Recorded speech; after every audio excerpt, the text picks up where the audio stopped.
Superstar Fantasia says she considers it a sin to question anything her husband does. But who's her husband? There are two sides to this story, but there's only one backstory.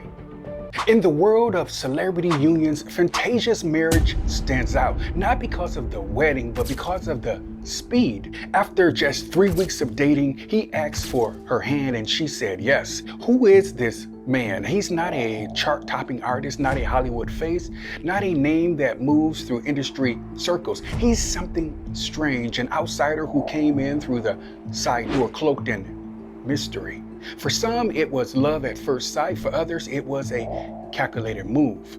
Kendall Taylor grew up in Gastonia, North Carolina, and was involved in criminal activities from a young age. He was arrested at 15, and by his late 20s, he had faced 3 felony charges, but he's since turned his life around. He entered her life at the perfect time when Fantasia was vulnerable, searching, ready to believe in destiny. His proposal wasn't just fast, it was decisive, surgical. And from that moment on, the mystery began. What anchors their union isn't therapy, compromise, or modern wisdom. It's scripture, old scripture, outdated, rigid verses lifted from another century. The man leads, the woman submits.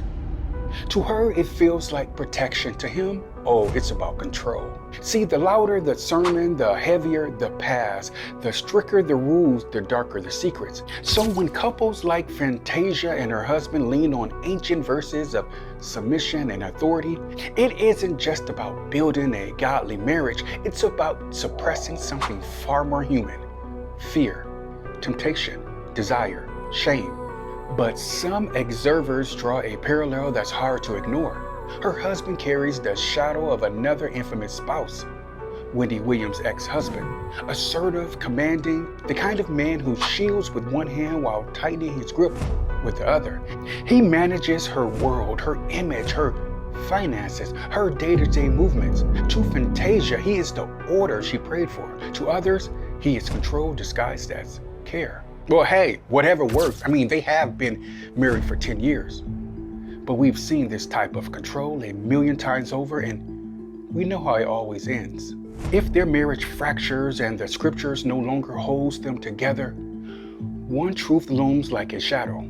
Fantasia may step away from the union only to discover she no longer knows who she is. Because when a woman surrenders her entire identity in exchange for protection, the greatest risk isn't losing love, it's losing herself.